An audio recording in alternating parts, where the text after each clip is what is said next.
할렐루야. 네, 비도 많이 왔었는데 이렇게 또 어려운 발걸음으로 하나님 앞에 나와 예배드리는 여러분들에게 하나님의 은혜가 가득하시길 간절히 소망합니다. 오늘은 바울의 1차 전도 여행이라는 제목을 가지고 떠나게 하시는 주님이라는 부제를 가지고 여러분과 은혜를 나눠보도록 하겠습니다. 스타벅스 커피숍에 갔더니 이런 경우가 있더라고요. Call my name 서비스. 내 이름을 불러주는 서비스가 있대요. 그래서 이거를 이렇게 무슨 뜻이냐면요. 커피를 이렇게 시키게 되면은 내 이름을 6자 이내로 써서 내면은, 그러니까 이제 직접 이렇게 써서 내면 안 돼요. 인터넷으로 해갖고 이렇게 가입해서 이렇게 내야 됩니다. 그렇게 되면은 이름을 이제 자기가 써놓은 것을 가지고 이름을 불러준대요. 예를 들어서 어떻게 하냐면은요. 전지현 이렇게 써놓으면요. 전지현 고객님 아메리카노 나왔습니다. 이렇게 해준대요. 이야, 본인이 뭐가 되고 싶으면 그렇게 하면 되는 거예요. 근데 우리나라 사람들이 이런 재밌는 걸 그냥 놓치지를 않더라고요. 어떤 경우가 있냐면은, 들어보세요. 6글자인데요. 커피 잘못 시킨 고객님 아메리카노 나왔습니다. 이래요. 또 특이하다. 그리고 또 뭐가 있냐면, 화장실에 간 고객님 아메리카노 나왔습니다. 또 그래요. 그런데 요즘 시대가 시대인 만큼 또 이런 얘기도 있습니다. 코로나 고객님 아메리카노 나왔습니다. 이렇게 얘기해요. 뭐 하고 싶은 건 다 하는데 이 사람은 좀 얼굴을 봤으면 좋겠는 사람이 하나 있더라고요. 뭐라고 얘기하냐면 난 직원이고 넌 고객님 이라는 거예요. 야, 머리 좋은 거 아니에요? 난 직원이고 넌 고객님 아메리카노 나왔습니다. 이러는 거예요. 이런 걸 보면서요, 이 Call My Name 서비스를 보면서 우리는요, 다른 사람이 나에게 어떻게 불러지기를 원하느냐, 그런 우리 안에는 욕구가 있다라는 거예요. 그래서 성공한 사람으로, 잘 나가는 사람으로 그렇게 불려지기를 바란다라는 그런 것도 있습니다. 그런데 내가 어떻게 불려지냐, 무엇을 할 수 있냐, 이것보다 더 중요한 게 뭐냐면요, 내가 하나님 앞에서 어떤 사람인가라는 것이 더 중요한 것입니까? 중요하다라는 것입니다. 여러분들은 하나님이 어떻게 불러주기를 바라고 계십니까? 오늘 바울은요, 하나님이 이렇게 불러주고 있습니다. 하나님께서 이름을 불러서 지어주셨는데요. 택한 나의 그릇 고객님 그러는 거예요. 이게 어디서 나왔나 봤더니 말씀에 뭐라고 나오냐면요. 내 이름을 전하기 위해 고난을 받아야 할 그릇이래요. 그러면서 주님이 택한 그릇이라고 얘기를 하는 거예요. 그러니까 뭐예요? 택한 그릇이기는 한데 고난을 받아야 된다는 게 뒤에 나와 있더라고요. 그래서 참 바울은 그렇게 택한 그런 사람이긴 하지만 그 뒤에는 정말 어려운 것이 깔려져 있구나, 그런 생각이 들었습니다. 자, 오늘 본문의 배경을 보면 이렇습니다. 안디옥에서 모임이 있었어요. 사도행전 11장 19절에서 21절의 내용을 보면 이렇습니다. 그때 스데반의 일로 일어난 환란으로 말미암아 흩어진 자들이 베니게와 구브로와 안디옥까지 이르러 유대인에게만 말씀을 전하는데, 그 중에 구브로와 구레네 및 몇 사람이 안디옥에 이르러 헬라인에게도 말하여 주 예수를 전파하니 주의 손이 그들과 함께 하심에 수많은 사람들이 믿고 주께 돌아오더라. 지도를 한번 보시겠어요? 자, 이렇게 복음을 이제 들고선 예루살렘에서 바로 얘가 베니게예요. 그리고 안디옥까지 가고요. 구브로는 섬입니다. 그리고 구레네.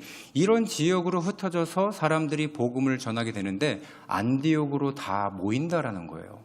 그래서 이 사람들이 안디옥에서 교회가 생기게 되니까 그곳에 예루살렘에서 믿을 만한 교역자가 한 사람이 필요했다라는 거죠. 그래서 사도행전 11장 22절에 보면은 뭐라고 얘기하냐면 예루살렘 교회가 이 사람들의 소문을 듣고 바나바를 안디옥에 보내니, 자, 바나바를 안디옥의 담임 교역자로 해서 보내게 됩니다. 그래서 바나바는요, 안디옥에 가자마자 자기를 도와줄 사람을 찾으러 갔는데 누구를 갑니까? 다소에 가서 사도 바울을 데려오게 되는 거죠. 1년 동안 이들은 정말 잘 복음을 전합니다. 그리고 또 한 사람이 더 있었는데 그가 누구냐면 마가라고 하는 요한이 있게 됩니다. 이 사람은요, 사도행전 12장 25절에 보면 이렇게 나옵니다. 바나바와 사울이 부조하는 일을 마치고 마가라 하는 요한도 데리고 예루살렘으로 돌아오니라 라고 얘기합니다.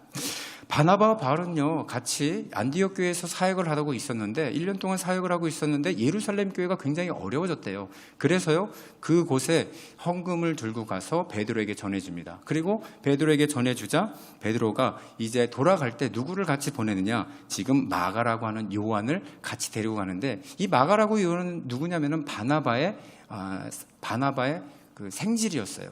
그러니까 이제 삼촌을 따라서 가게 되는 거죠. 조카였다라는 거죠. 마가 요한 여러분들 잘 아시는 사람입니다. 잘 아는 사람이에요. 마가복음의 저자이고요. 마가 다락방에 있었던 그 집의 그 아들이었다라는 거예요. 그러면 어머니는 마리아로 해서 예루살렘에서 레위 지파로 부유한 가정에서 이렇게 태어나게 됐고요. 성령이 그의 집 다락방에서 일어나는 걸 보고 마가가 제자들이나 120문도가 왔다 갔다 하면서 거기서 신앙이 자라게 됩니다. 그리고 마가에게는 훌륭한 삼촌 바나바도 있었고요. 베드로전서 5장 13절에 보면 베드로가 내 아들 마가라고 하는 부분이 있습니다. 이것을 보면은 베드로가 마가를 얼마나 많이 아꼈고, 어떻게 보면은 성경학자들은 뭐라고 얘기하냐면 베드로와 마가가 거의 성품이 비슷하대요. 성격이 비슷해서 급하고 실수를 많이 한다라고 하더라고요. 그런 모습이 어디 나타나냐면요, 마가는요, 예수님이 잡혀가자마자 마가복음에만 나오는 게 있어요. 베옷 이불을 벗어던지고 알몸으로 도망가니. 그러니까 예수님이 잡혀갔을 때 그런 실수를 저지르는 것도 있고요. 바울의 전도여행 1차를 갔을 때에도 중간에 갔다가 끝까지 가야 되는데 중간에 포기하고 돌아오는 이런 일을 하는 것을 보면서 베드로 역시 그것을 잘 이해를 했던 것 같습니다. 본인도 베드로도 실수를 많이 했다라는 거죠. 그런 걸 보면서 자기의 영적인 아버지 역할을 잘 해줬던 것 같습니다. 그렇지만 실수를 통해서 마가는 굉장히 견고해져서 나중에 바울을 옥에 있을 때 그를 도와주는, 곁에서 끝까지 지켜주고요. 또 로마인들에게 희망의 빛을 주었다는 것도 있는데, 그 일화 중에 하나가 뭐냐면요, AD 64년 여러분들 잘 알듯이 네로 황제가 로마에 불을 질렀을 때 그 중에 전부 다 10개 구역 중에 3개 구역이 불을 타버리고 나서 그 마녀사냥, 이게 불 지른 사람이 누구냐라고 했을 때 그리스도인들을 지목하게 됩니다. 그때 그 사람들을요, 톱으로 켜서 죽이는 것을 하고 아주 잔인한 것을 하게 되는데, 그때 사람들이 희망이 없고 낙심하게 됐을 때 그때 소문이 하나 돌기 시작하는데, 작은 소책자 이야기였습니다. 그게 뭐냐면 그 책 이름이 마가복음이었다라는 거예요. 로마의 무서운 박해 속에서 한 줄기 빛이 되었던 그 이야기를 마가가 썼다라는 거죠. 말년에 알렉산드리아 아프리카 쪽에 가서요, 바울 이집트에 그쪽 선교를 하면서요, 교회를 세우게 되고요, 끝내 그쪽에서 순교를 하게 됐다라는 겁니다. 이런 마가가 삼촌 바나바를 따라서 생전 처음 본 바울과 함께 안디옥 교회로 파송이 됐다라는 거예요. 여기까지는 이해되셨죠? 길어서.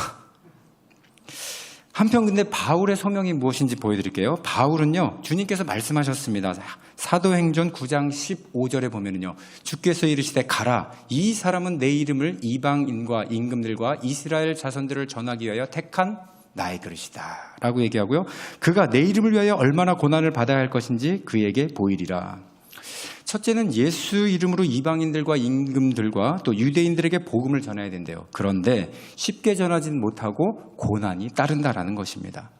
자, 안디옥 담임 목사인 바나바와 어떠한 고난이 기다릴지 모르는 바울과 멋모르고 삼촌을 따라가게 되는 우리 마가와 어떤 일이 일어나게 될까요? 오늘 선교를 나서는 이 세 사람을 이끌어 바울의 1차 전도 여행이라고 합니다.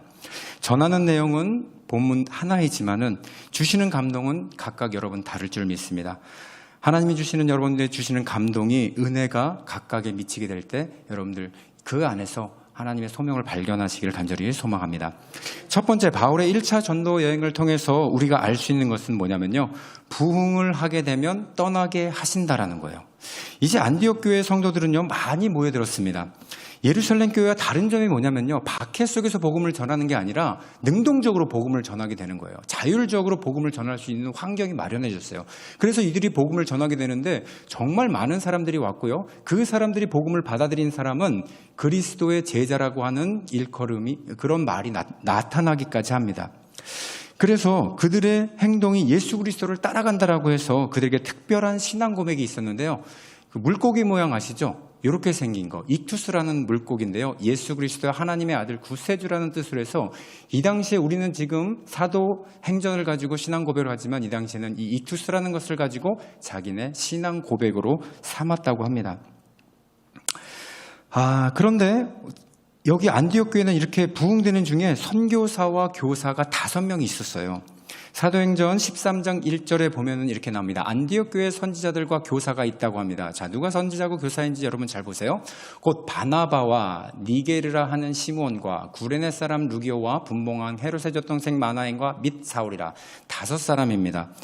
첫 번째 누구냐면 안디옥의 담임 목사인 바나바예요. 두 번째는요 니르게라고 하는 시몬이라고 하는 사람인데, 니게르는 검다라는 뜻으로 이 당시에 피부색이 검으면은 종으로 살았던 사람이에요. 그러니까 이 노예였다라는 거죠. 세 번째 구레네 사람 루기오, 이 사람은 리비아 사람으로 그냥 이방인이었다고 합니다. 뭐 성경에서는 구레네 시몬이라고 말하는 경우도 있는데 우리는 리비아 사람의 무명 이방인으로 이렇게 보도록 하겠습니다. 네 번째는 누구냐면 문봉원 헤롯 안티파스의 젖동생 마나엔, 그러니까 지배계층에 속한 귀족이었다라는 거죠. 마지막으로 사울. 이 5사람은요 어떻게 보면은 예배 장소가 아니면 서로 만날 일이 없는 사람들이에요. 서로 각자의 위치가 너무 신분이 다른 사람들이라는 거죠. 노예와 상류층과 이방인들과 박해자, 그리고 예루살렘에 파송된 담임 목사, 어떤 관계가 있습니까? 하나도 공통점을 볼 수가 없다라는 거죠. 그렇게 사람들이 모였는데 예수 그리스도 앞에서 예배를 통해서 이들은 하나가 되었던 사람입니다. 만약 여기서 여러분들 선교를 보내야 된다고 하면 누구를 보내야 되겠어요? 사람들이 막 부흥을 하고 있어요. 많이 와갖고 그러면 설교해야 되니까는 담임 목사님은 계셔야 되겠죠. 바나바는 있어야 되겠죠. 옆에서 도와주는 바울도 성도들이 많으니까 도와줘야 되겠죠. 그런데 성령은 이상하게 이 2사람에게 뭐라고 얘기를 하냐면요. 사도행전 13장 2절의 말씀은 이렇게 말합니다. 주를 섬겨 금식할 때 성령이 이르시되 내가 불러 시키는 일을 위하여 바나바와 사울을 따로 세우라 하시니 이에 금식하고 기도하고 2사람에게 안수하여 보내니라. 저는 이것을 보면서 느낀 것이 뭐냐면 빌립 집사가 생각이 나더라고요. 빌립 집사 어떻게 했습니까? 사마리아 가서 복음을 전하고 이적도 행하고 많은 사람들에게 복음을 전하는데 그때 갑자기 성령의 음성에 따라서 가사 지방으로 내려가라. 이디오피아 내시가 오니까 간다게에게 복음을 전하라고 했을 때 그는 그냥 순종을 해요. 그리고 나서 베드로가 와서 복음을 또 다시 전하고 그랬는데 정말 그랬던 것처럼 하나님께서는요 그렇게 순종하는 사람 또 이런 사람들에게 하나님께서 일을 맡겨주신다라는 그런 것이 느껴졌어요. 어떻게 보면 박수 받을 때 떠나라 이런 느낌도 사회적으로는 들지만은요. 안디옥 교회 부흥을 하다 보니까 이제 성령이 금식하게 해서 이렇게 바울과 바나바를 떠나게 하는 것을 우리는 보게 됩니다. 제가 신학교 다닐 때 마지막에 이제 한 학기 남겨놓고선 한 분이 편입해서 오셨어요. 근데 이분이 학교를 잘 안 나와요. 어딜 가나 봤더니 물어봤어요. 한번 수업을 같이 했는데 요즘 어딜 그렇게 다니시는데, 그러니까 중국에 선교를 하러 다니신대요. 왔다 갔다 하시는데 이분하고 이제 밥을 먹으면서 제가 물어봤어요. 왜냐하면 이제 자주 안 오니까 제가 저도 숙제를 힘들어 죽겠는데 이분 숙제를 막 해줘야 되는 거예요. 한 번 봤는데. 성령의 감동에 따라서. 그리고 이 사람을 아는 사람이 거의 없어요. 나이도 한 50대 중반 정도 이렇게 되고, 그러니까 뭐 20, 30대 아이들하고는 친해질 수가 없는 거죠. 그러니까 저는 중간에서 제가 이제 이렇게 얘기를 하다 보니까 알게 됐는데 이분이 시험도 보려고 그러면은 없고 출석하고 없고, 그러니까 제가 그런 걸 많이 도와줬어요. 그러니까 나중에 이렇게 오시더니 얘기하시더라고요. 밥을 사주면서 자기가 중국에 선교를 갔다 왔다. 그런데 왜 이렇게 학교를 그럼 왜 왔냐? 물어봤더니 하나님이 강권적으로 보내셨다라고 하는데 사연이 굉장히 기구해요. 처음에 총신대를 나오셨더라고요. 그리고 나서 개척을 서울에다가 했는데 3년 만에 한 80명이 됐대요. 그런데 하나님이 떠나서 미국으로 가라고 그러더래요. 그래서 미국을 가서 5년 동안 있으면서 이민자들을 위한 교회를 세워서 이제 사역을 한 5년 정도를 하셨는데 또 한국으로 가서 전라도 광주로 가라고 그러더래요. 아직 젊으니까. 그래 또 오셨대요. 와서 또 거기에 개척을 하셔갖고 사역을 하는데 그래도 한 100명 정도가 모이게 되니까 이제는 하나님 제발 보내지 마세요. 너무 힘들고 이제 무릎도 아프고 이러는데 하나님 이번엔 중국으로 가라는 거예요. 그래서 또 사역자를 세우고 중국으로 가셨대요. 근데 박해가 심하고 자꾸 걸리니까는 교회, 신학교에 가서 공부를 더 하라고 장로교인데 우리 교단으로 온 거예요. 순복음으로 온 거예요. 그러더니 왜 왔나, 왜 자기를 이쪽으로 보냈나 봤더니 집회를 가게 돼서 자기가 하게 된 방언을 하게 됐대요. 방언을 하게 되고 그 사람들을 위해서 집회를 하게 되면 병든 자가 막 그렇게 일어나갖고 앞에 나서 간증을 한다라는 거예요. 그래서 하나님이 자기를 이곳에 보내서 순복음의 그 조영애 목사님이 했던 그 사역을 그대로 자기가 따라하고 있다라는 얘기를 하더라고요. 굉장히 귀한데 뭐 홍길동도 아니고 그죠? 왔다 갔다 그러시면서. 그래서 제가 아니 어떻게 이렇게 왔다 갔다 계속 할 수 있는 그게 뭐예요? 그랬더니 안 가고 싶은데 그 사역장을 보여주신대요. 그러면은 앞으로 가야 될 그곳에 영혼들이 있으니까 가라는 마음을 주니까 울며 겨자 먹기로 가는 거예요. 그렇게 3번, 4번 이렇게 돌아다니시면서 지금은 이제 중국을 왔다가 지금은 연락은 잘 안 되지만 그분이 나중에 가기 전에 저에게 고맙다고 그러면서 선물을 주시는데 그 자기가 그동안 모아놨던 신학 자료들 거기에 뭐 주석이 한 20개 정도 되는 거 그냥 돈으로 사자 그러면은 정말 몇백만 원 되는 그런 가치 되는 것들을 저한테 선물로 주면서 한마디 하시더라고요. 사역자가 되는 것은 순종해야 된다. 순종을 안 하면 하나님께서 쓰질 못한다. 이렇게 얘기하는 거예요. 그래서 제가 그 말이 계속 남더라고요. 그래서 정말 하나님께서는 그분이 이제 이철수 목사님이라고 하시는 분인데 한번 어떻게 지금은 지내는가 궁금하기도 합니다. 그 정도로 하나님께서는요 가만히 있지 못하게 하고 계속 돌아다니게 하시는 그런 분들도 있다라는 것을 알게 되었습니다. 우리는요 이처럼 하나님께 순종하는 사람들을 통해서 교회를 세우시고 더 큰 일을 맡기시는 분이시는 것을 믿으시기를 바랍니다. 그래서 누가복음 19장 16절에 보면은요 이런 말씀이 있습니다. 그 첫째가 나와 이르되 주인이여 당신의 한 문화로 10문화를 남겼나이다. 주인이 이르되 잘하였다 착한 종이여 내가 지극히 작은 것에 충성하였으니 10고을의 권세를 차지하라 하고 우리에게 작은 것을 맡겨놓으면요 그것을 충실하게 했을 때 하나님께서는요 10고을에 대한 것을 준비해놓고 맡기신다라는 것입니다. 여러분들에게 하나님 맡기신 것은 무엇입니까? 한번 뒤돌아봤으면 좋겠어요. 찬양하는 사역자로 아니면 차량 봉사자로 아니면은 개수하는 뭐 헌금위원 또 예배위원 여러 가지로 맡겼지만 코로나로 인해서 축소되고 못하는 게 너무나도 많지 않습니까?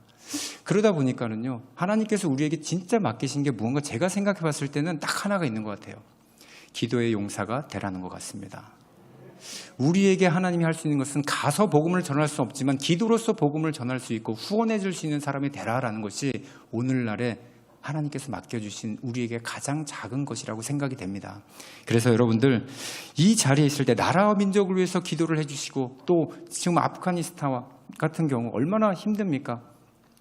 미얀마 같은 경우도 얼마나 힘드십니까? 우리 미얀마 목사님 저랑 사실 동기인데도 불구하고 논문을 못 쓰신대요. 그것을 생각하게 되면은 너무 힘들어 하시는 거예요.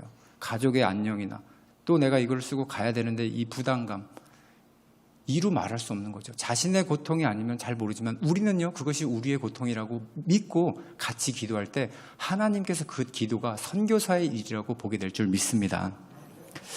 자, 두 번째 뭐냐면요 바울의 전도연을 통해서 우리가 알 수 있는 것은요 가까운 사람을 떠나게 하신다라고 하는 것입니다. 이제 바울과 바나바는요 마가 그리고 셋이서는요 안디옥에 가까운 실루기아라고 하는 항구로 가게 됩니다. 그러니까 이거는 위성 도시예요. 서울 하면 인천이 이렇게 있듯이요. 그곳에 가서 실루기아라는 곳에서 이제 구브로 섬으로 가는 첫 선교를 하게 됩니다. 그림 보여주셔도 돼요. 지금 보시면 안디옥의 저 실루기아라고 하는 곳에서 배를 타고 아래쪽이 있죠.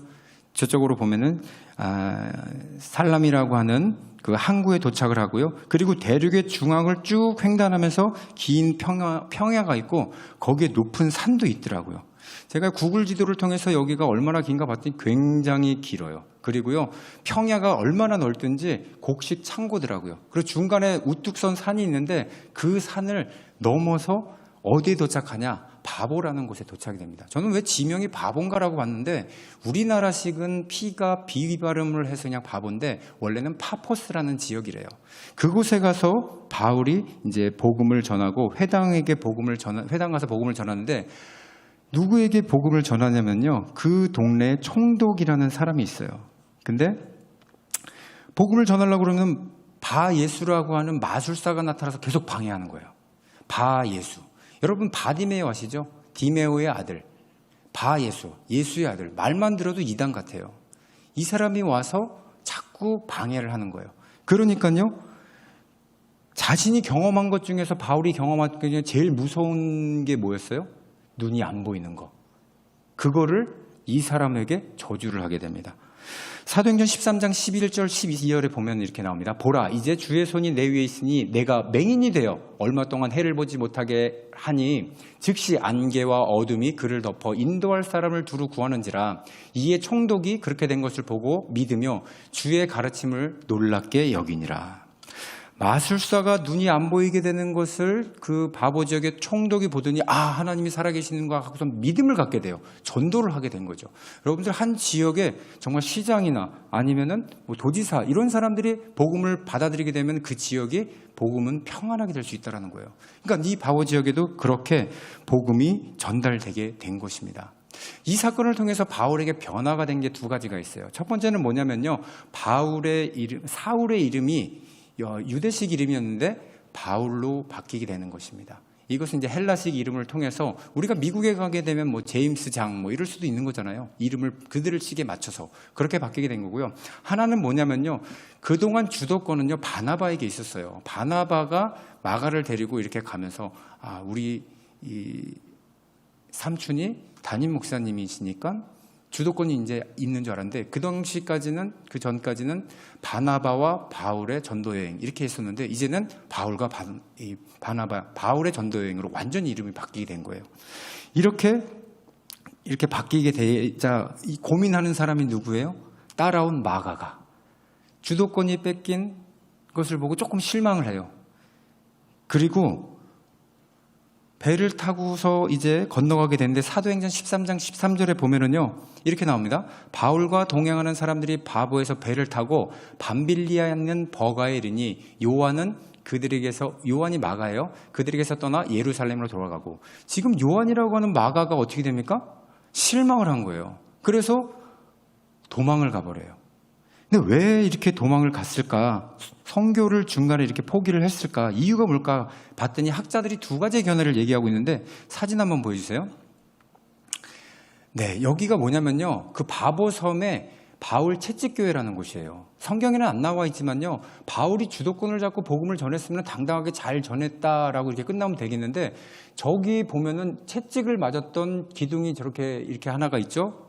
그리고 채찍교회라고 해서 이름이 붙여져 있는 거예요. 그러니까 믿을만한 사람이 못 되는구나. 나도 언젠간 저렇게 맞게 되겠구나. 이것이 마가에게는 굉장히 어려웠던 거예요. 또 하나 뭐냐면은 보세요. 사진 보여주세요.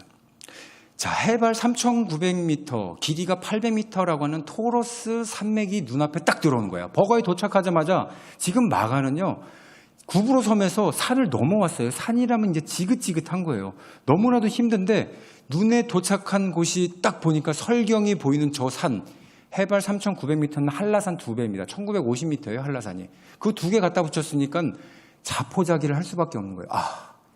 내가 이제 저기를. 여러분 생각을 해보세요. 여러분 저 산을 넘으라고 그러면 넘을 수 있겠습니까? 등산 잘하는 사람들이 3,900m면 이거 호흡이나 좀 될래나? 등산 잘하시는 분들은 좀 아실 거예요. 저 정도면 완전 장비도 많이 필요하고요. 저렇게 800km 정도 되는 데를 가려고 복음을 전하러 간다고 하니까 거기서 마가는 돌아섰을 것이다. 이렇게 학자들은 견해를 가지고 있는 것입니다. 근데 문제는 뭐예요? 중간에 돌아가게 되니까 팀워크가 완전히 흔들리게 되는 거죠.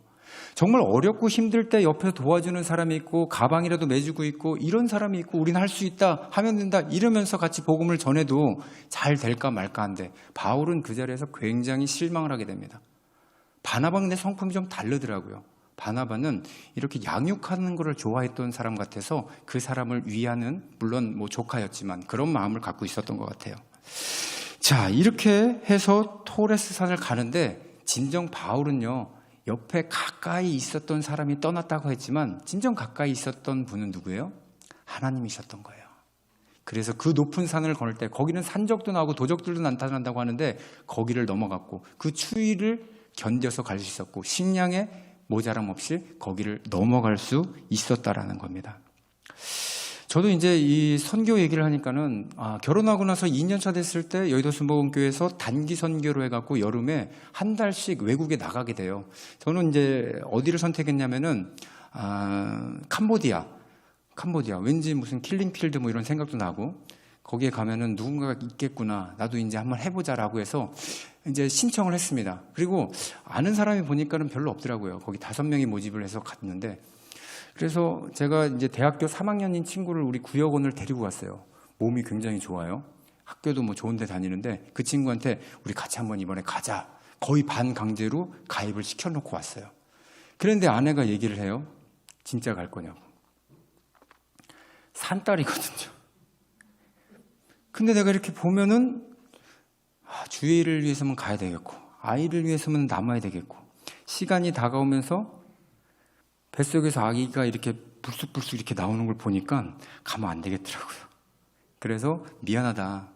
내가 이런 일이 있는데 섣불리 한 것 같다라고 해서 미안하다라는 얘기를 하고 같이 있는 사람한테 옆에서 기도해 줄게. 중보해 주는 사람으로 남겠다라고 해서 저는 남았고 그렇게 해서 7월 달에 그들이 가서 갔다 왔는데 이제 선교 보고를 하러 이제 왔어요. 근데 정말 잘하고 왔더라고요. 제가 없어서 좀 안 될 줄 알았는데 없는 게 다행이었나 봐요. 1박 1인 2역을 하면서 거기를 얼마나 선교를 잘하고 왔는지 이 친구가 선교사가 되겠다고 해서 아마 중앙대를 다녔는데 편입을 한 세대로 해갖고 선교사로 이제 공부를 시작을 하게 되는 계기가 거기서 시작이 된 거예요. 어떻게 보면 제가 도화선이 됐는데 참 그래도 잘했다. 그렇지만 하나님이 하시는 일은 정말 좋은 사람을 뽑기 위해서 저를 못 가게 하고 이 친구의 영향을 사용하셨나 보다. 이런 생각을 갖게 되었습니다. 마찬가지로 바울에게도요. 하나님이 어떤 마음이 있었으면 처음부터 정함이 있었어요. 바울에는 뭐라고 얘기를 했냐면요. 사도행전 9장 15절 다시 한번 보면 이렇게 나옵니다. 주께서 이르시되 가라. 이 사람들은 내 이름을 이방인들과 임금들과 이스라엘과 자손들에게 전하기 위해서 택한 나의 그릇이다. 택한 나의 그릇이라고 얘기를 했어요. 여러분들 하나님이 택하신 그릇이 작아갖고 맨날 여기다 물을 넘어서 찰랑찰랑해서 넘어질 것 같으면은 어떻게 그걸 쓰겠습니까?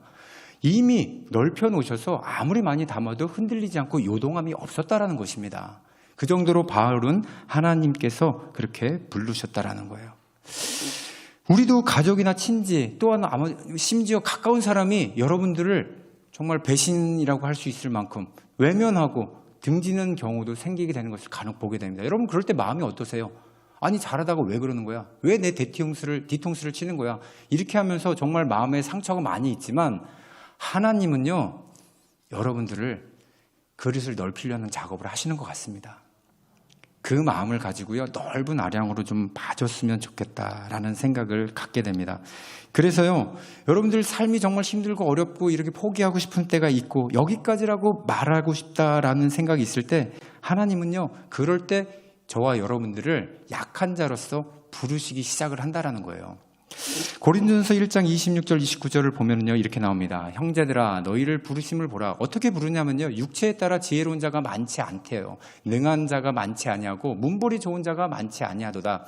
그러나 하나님께서는 세상에 미련한 것들을 택하사 지혜 있는 자들을 부끄럽게 하시려고 세상에 악한 것을 택하사 강한 것을 부끄럽게 하시며 하나님께서는 세상에 천한 것들과 멸시받는 것들 없는 것들 택하사 있는 것을 패하려고 하시나니.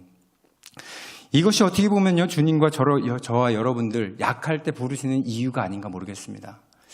우리가 약해질 때요 하나님 저는 왜 이렇게 힘들게 하시는 겁니까? 왜 어렵게 만드시는가? 이게 아니라요 우리를 사용하셔서 그릇이 넓혀지면 부끄럽게 만드시라는 대상이 많기 때문에 그런 것입니다. 그런 믿음을 가지고요 여러분들 용기 내서 힘내서 가까운 사람이 아무리 우리에게 상처를 주고 떠날지라도 오늘 지금 하나님의 계획이 우리를 사용하고 있으심을 믿으시기를 바랍니다. 마지막 3번째입니다. 바울이 전도여행을 통해서 우리가 알 수 있는 것은 뭐냐면요 우리를 살리기 위해서 떠나게 하신다라는 거예요. 이제 안디옥에 도착을 하게 됩니다. 안디옥 교회에서 출발해서 또 안디옥을 도착을 해요. 여러분들 안디옥이 2개가 있으니까 뭔 안디옥이 2개나 있어요? 라고 얘기를 하시는데 지도 이렇게 보면은요. 안디옥에서 떠난 곳은 수리아 안디옥이에요. 그런데 지금 도착한 데는 BCD 안디옥. 왜 안디옥이었냐면요. 알렉산더 대왕이 죽고 나서 자기의 알렉산더가 아니죠.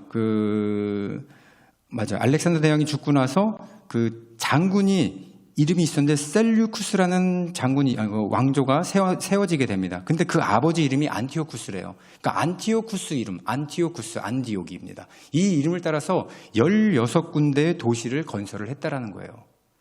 그래서 이 성경에서는 2군데의 안디옥이 이렇게 나오는 거예요. 수리아 안디옥하고 BCD 안디옥. 그래서 그렇게 지었다고 합니다. 우리는 성경에서 이렇게 보는데요. 알렉산드리아 같은 경우는 70여 군이 있다라고 그래요. 알렉산드리아라는 지역이. 그 정도로 알렉산더 대왕이 그렇게 유명했다라고 하는 것을 우리는 알 수가 있다는 거죠. 근데 지금 수리아 안디옥이고 도착한 곳은 BCD 안디옥 이렇게 돼 있는데요. BCD 안디옥은 로마의 식민지로서 만든 도시이기 때문에 굉장히 발달했어요. 상업도 발달하고 거기 교통도 발달이 돼 있고 많은 사람들이 이제 오게 됐는데 서울 옆에 분당이 있어서 많이 넘어가게 되잖아요. 그런 것처럼 그쪽에 로마 사람들, 태역 장군들이 많이 오게 됐고 로마의 시민권자들이 많다 보니까는 그 사람들 일부가 원로원까지 진출하는 그런 명문가들이 많이 살았다고 합니다. 그리고 또한 유대인들이 안식일이면 회당이면서 율법을 가리키는 그런 동네였어요. BCD 안디옥이라는 곳에. 그곳에 바울이 들어가서 회당을 찾아서 들어갑니다. 그리고 발언권을 얻어요. 저도 얘기해도 되겠습니까? 하고 설교를 하는데 정말 설교를 잘해요. 어떻게 하냐면은 그 당시에 유대인들이 많았으면서 출애굽에서 다윗왕까지 역사를 쭉 읊어요. 그러더니 하나님의 인도하심을 잘 말한 다음에 그 다음에는 다윗의 후손 중에 태어나신 그리스도가 있었고 그의 죽음과 부활에 대해서 말합니다. 마지막으로 그리스도를 통해 제사함과 구원의 복음을 딱 전하게 돼요. 이렇게 3단계로 나눠서 복음을 전했는데 대박이 난 거예요. 앵콜이 나와서 다음 주에 회당에 한 번 더 와달래요. 그래서 바울과 바나바가 알겠습니다 하고 그 다음 주에 회당에 갔더니 성경은 이렇게 말하고 있습니다. 사도행전 13장 44절에 이렇게 나옵니다. 그 다음 안식일에는 온 시민이 거의 다 하나님의 말씀을 듣고자 하여 모이니. 이 구절을 통해서요. BCD 안디옥 최초의 교회가 사도 바울을 통해서 성전이 가득 채워졌다고 얘기를 합니다. 그 지역이 어떻게 생겼나 한번 보여드릴게요. 그림을 보시면요. 저 BCD 안디옥 바울 교회터라고 합니다. 저건 바울을 기념하기 위해서 교회터를 만든 데고 그 옆에는요. 바울이 회당에서 연설했던 저 회당이 저렇게 생긴 됩니다. 그러니까 지금 보시는 쪽에 이렇게 타원형으로 돼 있는 그곳에서 온 시민이 다 와갖고 바울의 말을 들었다는 거예요. 자, 이렇게 바울의 말을 들으니까는 사람들이 변하게 되고 복음을 이방인들이 받아들이니까 제일 싫어하는 사람이 누구예요? 유대인들입니다. 유대인들이 난리가 난 거예요. 자기네들의 계정에서 있던 사람들, 이방인들이 전부 다 그리스도 예수를 믿는다고 하니까는 이제 사람들, 있는 유지들을 설득을 하고요. 유지들의 또 귀부인들을, 온전한 귀부인들을 설득을 해갖고 바울을 쫓아내버립니다. 그리고 나니까 바울이 쫓아나서 간 곳이 바로 옆 동네 이고니온이라는 동네예요. 이고니온. 이곳에 오면 좀 온전하겠지 해서 이고니온인가 봐요. 그래, 저 보시죠? 네, 이고니온. 골로 갔어요. 거기를 가서도요, 회당에 가서 복음을 전하게 됩니다. 그랬더니 교회가 또 생기는 거예요. 많은 사람들이 은혜를 받기 시작하니까 또 누가 열받아요? 유대인들이 이번에는요, 돌을 들고 와요. 요즘 탈레반들이 총을 들고 쏘잖아요. 그 당시에는 총이 돌이었어요. 없잖아요. 그러니까 돌을 들고 막 쫓아가서 바울과 바나바를 들고 달려듭니다. 그러니까 이번에는요, 유대인이 없는 곳을 가야 되겠다. 그래서 그 옆 동네를 또 도망가요. 도망간 동네도 보여주세요. 네. 루스드라라고 하는 동네예요. 루스드라. 보이시죠? 네. 찾는 사람에게는 상품은 없지만 잘 보세요. 저기 루스드라라고 하는 저 동네를 가는데 저 동네에 참 재밌는 사연이 있어요. 뭐냐면요. 이방인들만 살고 있는데 여기서 이제 지도만 그냥 쭉 올려놨어도 돼요. 성경 말씀은 이제 안 나와요. 지도를 보면서 계속 얘기하겠습니다. 이제 걷지 못한 안진뱅이가 있어요. 이걸 바울이 딱 보니까는 믿음이 있어. 그래서 네 발로 일어나라 그랬더니 빨딱 일어나요. 그러니까는 이 루스드라에 사는 사람들이 보통 사람이 아닌데 그러면서 그들에게 제사를 드리려고 막 가지고 와요. 근데 왜 이 바울과 바나바를 보고서는 제사를 드리려고 신처럼 바라봤느냐 봤더니 전설이 하나가 있더라고요. 뭐였냐면은 예전에 신들의 왕인 제우스하고 그 대변인 헤르메스가 허름한 나그네 차림으로 이 루스드라 성읍에 방문을 합니다. 음식을 구걸했는데 그것을 잘 대접한 노부부가 소원 성취를 했다는 이야기가 전설처럼 내려온 거예요. 그러니까 뭐예요? 허름하게 생긴 두 사람이 왔어요. 그랬는데 안진뱅이를 일으키니까 저건 사람이 아니라 분명히 제우스다, 헤르메스다 이렇게 생각하니까는 우리도 잘 대접해서 복을 받아야 되겠네 하고선 제사를 준비했다라는 거예요. 그러니까 이걸 보고서는 바울이 뭐라고 그래요? 옷을 막 찢어버려요. 바나바랑 찢더니 왜 우리를 보고 이렇게 제사를 지내려 하느냐, 너희들에게 하나님을 알려주고 예수 그리스도의 복음을 전하겠다고 그 자리에서 말을 합니다. 이 말이 거의 끝날 때쯤 돼갖고 누가 오느냐 봤더니 바울을 끝까지 쫓아온 사람들이 누구예요? 유대인들이에요. 유대인들이 막 그냥 쫓아왔어요. 그러면서 뭐라 그러냐면 이 사람들 유혹하는 사람들이니까 믿지 마라 그러면서 싹 보내더니 거기서 뭐라 그러냐면은 돌을 가지고 바울에게 막 던지기 시작을 합니다. 바울이 거기서 죽어요. 그래서 바울을 시외로 갖다 버리죠. 상황 종료가 된 거예요. 죽었으니까. 그리고 이 유대인들은 싹 철수를 해서 갔습니다. 그런데 그 다음날 그 지역 이방인들에서 복음을 받아들였던 제자들이 나타나서 바울이 죽었으면 장사를 지내려고 온 것 같아요. 그런데 거기서 보니까 스물스물 일어나요. 그러더니 일어나더니 어디로 들어가냐? 자기가 돌 맞았던 데를 다시 들어가는 거예요. 왜 들어가나 봤더니 그 지역 사람들에게 복음을 전했으니까 나 잘 있다. 이거 확인해 주려고 들어간 거예요. 그러더니 그 옆에 더베로 가서, 더베 성이에요. 거기 가서 복음을 전하게 되니까는 거기에 성 안에 많은 제자들이 발생했다. 이렇게 말합니다. 이게 바울이 전도를 한 1차 여행의 마지막 여행지예요. 그러면서 뒤로 이렇게 돌아오게 되는 것입니다. 여러분들 참 바울을 보면서 제가 느낀 게 뭐냐면요. 참 대단한 전도자다라는 생각을 했어요. 부상을 당하고 죽을 것 같으면 포기하고 가야 되잖아요. 마가는 가버렸잖아요. 근데 바울은 안 가요. 하고 일어나더니 다시 복음을 전하고. 그리고 가만히 생각을 해보니까요. 바울이 복음을 전하고 돌에 맞아 죽고 또 거기서 일어나서 다시 루스드라로 들어갔을 때 한 사람이 지켜보는 사람이 있었어요. 젊은 청년이 그를 지켜봤는데 사도 바울의 수제자 누구죠? 디모데. 디모데가 이 루스드라 출신이라는 거예요. 사도 바울이 돌 맞는 것도 봤고 다시 일어나는 것도 봤고 복음을 전하는 걸 보면서 디모데는요 바울이라는 인물에 대해서 굉장히 인상적인 느낌을 갖게 돼요. 그래서 2차 전도 여행을 할 때는요 바울을 따라 나서게 되는 겁니다. 그런데 추측해 볼 수 있는 게 뭐냐면요 사도 바울은 다른 사역자들보다 굉장히 엄하고 힘들게 복음을 전도를 해요. 왜 이렇게 힘들었을까 보니까요 사도 바울을 죽이려고 따라온 사람들이 누구예요? 유대인입니다. 자신이 예전에 반대로 유대인으로 자격으로 사람들을 죽이러 갔다라는 것을 보면서 반대로 입장이 바뀐 거예요. 그리고 돌을 맞았을 때 어떤 생각이 들었겠습니까? 스데반을 보면서 스데반이 이렇게 돌 맞아 죽였겠구나 이런 생각을 하는 거죠. 마가가 중간에 포기하고 돌아갔을 때 배신자라고 생각을 했지만 내가 실질적으로 유대 교회에 있었던 사람인데 그리스도교로 배신한 진정한 배신자가 아닌가 이러면서 입장이 완전히 바뀌게 돼서 옛날에는 박해자 핍박자였던 사울이 이제는 도망자여 전도자 입장인 바울로 바뀌게 됐다라는 거예요. 자신이 박해했던 일들을 그대로 당하게 된다라는 것입니다. 이것이 하나님이 바울에게 말한 고난이라는 것이었어요. 그러나 하나님은 이렇게 복음을 전하는 바울이 얼마나 자랑스러웠는지 모릅니다. 떠나게 하시고 살려주게 하시고 바울을 위해서 계속 떠나게 하셨던 거예요. 그 자리를. 그래서 한 곳에 오래 머물러 있어서 교회를 세우는 것도 중요하지만 복음을 전하는 전도자로서 바울이 얼마나 소중했든지 1차 전도 여행을 주님이 모두 계획하신 것입니다. 이방인과 유대인 왕들에게 복음을 전하는 것도 다 위험한 지역을 떠나게 하시는 것도 또 파송받은 교회로 안전하게 돌아가게 하셨던 것도 위험천만한 그 산을 넘었던 것 바울을 살리시기 위해서 그 자리를 떠나시게 하는 하나님을 우리는 볼 수 있다는 것입니다. 마찬가지로 우리도 전도할 때 어려움을 많이 겪게 돼요.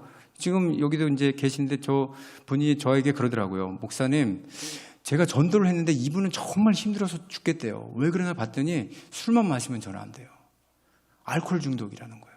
술만 마시면. 그래서 뭐라 그러면 집사님의 영혼이 더 중요합니다. 술 깨면은 전화 받아주시고 복음 위에는 다른 얘기를 하지 않으시면 됩니다. 왜냐하면 하나님은 집사님을 소중하게 여길 것이다 라는 말씀을 드렸어요. 한 분은 복음을 전했는데 뭐라 그러냐면 이단이에요. 이단. 알고 봤더니 신천지. 얼마나 허무합니까? 교회에 데려올 수도 없고. 그렇지만 그가 물들지 않기 위해서 그를 어떻게 합니까? 그를 그곳에서 떠나게 만드시는 하나님의 역사가 있다라는 것입니다.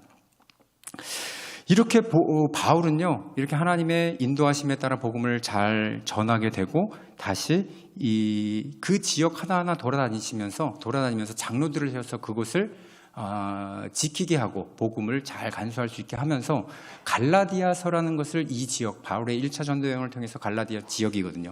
그것을 쓰게 돼서 그들을 끝까지 위로하고 격려하는 일을 하게 된다는 것입니다. 자, 여러분들 바울의 1차 전도 여행인데 어떠셨습니까? 좀 이해는 좀 되셨나요? 바울의 여행을 통해서 다음엔 저희 2차 전도 여행을 좀 준비를 하고 싶은데요. 오늘 바울을 통해서 우리가 한번 생각해 봐야 될 것이 있습니다. 첫 번째 뭐냐면요. 우리는요, 하나님이 맡겨준 사역을 잘 감당하고 있는가라는 거예요. 하나님은 우리에게 맡겨주신 것이 작은 거일수록 그것을 잘 감당하면 5곳, 10곳을 준비하고 계시다라는 거예요. 여러분들에게는 맡겨준 것이 무엇입니까? 그것을 좀 한번 생각해 봤으면 좋겠고요. 또 하나는요, 믿는 사람이 배신을 하고 우리의 눈에서 마음을 아프게 하고 아직도 힘들어하는 그런 마음이 있는가라는 거예요. 제가 우리 담임 목사님에게 여쭤봤어요. 저를 힘들게 만드는 사람이 있으면 어떻게 해야 됩니까? 그랬더니 그가 잘하고 좋은 점들을 생상을 해봐라. 그러면은 잊혀지게 될 것이다.